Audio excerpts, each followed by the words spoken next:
Bonjour à tous. Nous allons maintenant aborder le deuxième chapitre intitulé Généralité sur les robots mobiles. Ce type de robot, on peut le rencontrer dans des usines pour, par exemple, transporter les charges ou il est aussi utilisé pour le transport des marchandises dans des ports, par exemple. Ce type de robot peut être aussi utilisé dans des milieux hostiles, c'est-à-dire où il existe un risque sur l'être humain, par exemple dans des zones de déminage. Dans les milieux où l'être humain ne peut pas être présent, par exemple sur la planète Mars, ces robots sont aussi utilisés pour explorer ces milieux inconnus. On va passer maintenant à la constitution de ces robots. Généralement, les modules principaux sont la plateforme, celle-là en bleu, les roues, comme on le voit ici, les moteurs. Donc les moteurs sont fixés juste à côté des roues, ils sont fixés sur des roues, comme on le voit ici, voilà le moteur. Les capteurs, on les voit clairement ici, capteurs. Il y a aussi la circuiterie électronique, c'est un ensemble de circuits électroniques. Ces circuits peuvent être de nature numérique, communication ou puissance pour les drivers. Ici, une autre image montrant les différents constituants d'un robot mobile. Donc, nous avons les roues, la plateforme, les moteurs, celui-là et celui-là, les circuits électroniques, celui-là est un circuit numérique, celui-là c'est un circuit de puissance, capteur. Donc, je vais parler maintenant des types des robots mobiles, en commençant par le premier type, dit robot unicycle. Donc, dans ce type de robot, nous avons deux roues arrière qui sont indépendantes, c'est-à-dire chacune des roues est dotée d'un moteur qui tourne indépendamment de l'autre, c'est-à-dire leur commande est indépendante, c'est-à-dire le moteur 1 est indépendant du moteur 2. On le voit clairement ici sur cette figure. Et pour assurer la stabilité de ce véhicule, on ajoute ici, soit à l'avant, soit à l'arrière du robot, on ajoute une roue appelée roue castor. C'est une roue libre, c'est-à-dire elle tourne librement, elle n'est pas actionnée par un moteur. Donc cette roue peut être de matière ordinaire comme celle-ci ou une rotule, comme on le voit ici.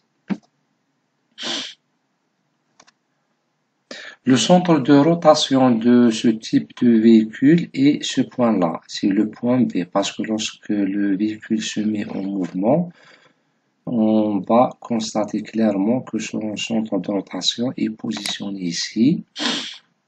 Donc, ce type de moteur est non autonome, c'est-à-dire il ne peut pas prendre n'importe quelle direction de déplacement. Donc, sur ces figures, on voit comment la roue castor est placée. Donc, c'est une roue libre. Elle est fixée juste par un système de boulons, comme on le constate ici. Ici, on voit clairement l'ensemble de roues moteurs, comment ils sont disposés et placés l'un devant l'autre. Ici, une image plus détaillée, et où on voit que entre un moteur et une roue, il peut exister un système d'engrenage. C'est juste pour augmenter le couple du moteur. Et une autre raison pour que le moteur ne subit pas la charge que prend ce véhicule. Donc ici toujours ensemble moteur-roue. Donc cette figure nous montre d'une manière générale la structure d'un robot mobile. Donc une plateforme appelée aussi châssis ou carcasse, des moteurs, deux roues, pour le cas d'un robot unicycle. Et ici, on voit la roue castor. Ici, une deuxième fois, on voit clairement comment le moteur est monté avec la roue à travers un système d'engrenage. Okay. Donc l'engrenage, nous avons deux engrenages ici, le moteur et la roue actionnée par ce même moteur. La roue, celle-là, elle est fixée avec le moteur grâce à un système appelé coupleur. Coupleur, c'est une tige qui lie le moteur à la roue. Le coupleur, voilà le coupleur. Donc, on le place entre le moteur et la roue de la manière suivante, comme vous le constatez. Donc, on le fixe dans le moteur d'une part et de l'autre part, cette part-ci, on le fixe sur la roue.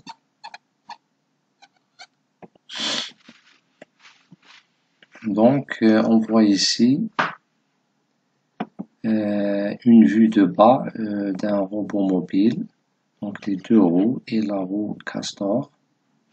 Et ces deux moteurs, bien sûr, dans le cas d'un moteur unicycle, sont actionnés chacune par un moteur. Voilà une image plus claire qui nous montre la disposition moteur-roue. Donc, toujours moteur structure, robot mobile, moteur, roue pour le cas d'un moteur unicycle. Donc, les deux roues actionnées par deux moteurs et la roue libre fixée par des boulons. Notons que les roues castor peuvent être au nombre de deux, c'est-à-dire c'est pas une condition qu'on doit avoir une seule roue castor comme ici, mais on peut placer deux roues castor pour assurer plus de stabilité au véhicule. Certains robots mobiles sont dotés d'un système de suspension comme on le voit ici. Donc la roue castor, elle est dotée d'un système d'amortissement ressort pour assurer une suspension supérieure. Donc ici, c'est un robot mobile avec suspension, et pour un robot ordinaire, c'est-à-dire sans suspension. Donc la suspension est bien sûr introduite pour réduire l'effet des perturbations du parcours parcouru par le robot, c'est-à-dire pour que le robot ne subit pas les perturbations brusques du parcours. Ici, une image très détaillée montrant la constitution d'un robot mobile. On voit clairement les deux arrières actionnés chacune par un moteur indépendant. C'est pour cette raison on dit que l'unicycle, c'est-à-dire indépendance des deux roues. À l'avant, une roue castor, cette roue, bien sûr, elle suit automatiquement le mouvement généré par les deux roues arrière. Et celle-là, c'est la plateforme. Passons maintenant au deuxième type de robot, les robots tricycles. Quelle est la différence entre un robot unicycle et tricycle? Un robot de type tricycle est constitué de deux roues fixes placées sur un même axe et d'une roue centrée orientable placée sur l'axe longitudinal. C'est-à-dire, maintenant, ces deux roues arrière vont être actionnées par le même moteur. Donc, ils vont y avoir la même vitesse. Ils vont tourner avec la même vitesse. Et pour l'orientation, elle va être assurée par la roue d'avant. C'est-à-dire, puisque ces deux roues-là marchent de la même vitesse, donc pour changer de direction, on fait tourner la première roue par un deuxième moteur. Donc, dans ce cas, on aura un seul moteur à l'arrière pour les deux roues et un autre moteur qui assure la direction avec la première roue. Dans le premier cas du robot unicycle,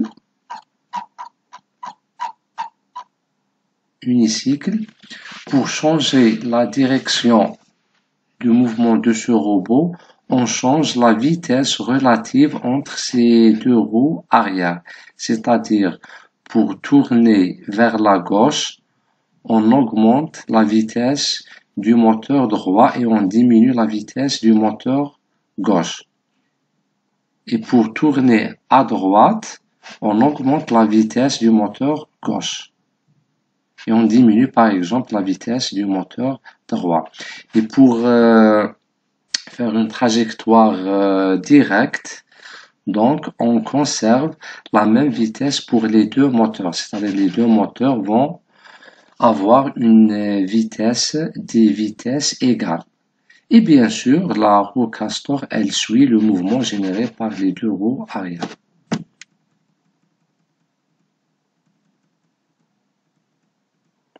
Donc, pour le cas des moteurs tricycles, donc les deux roues arrière vont avoir la même vitesse et on commande la direction de déplacement avec la première roue par un autre moteur.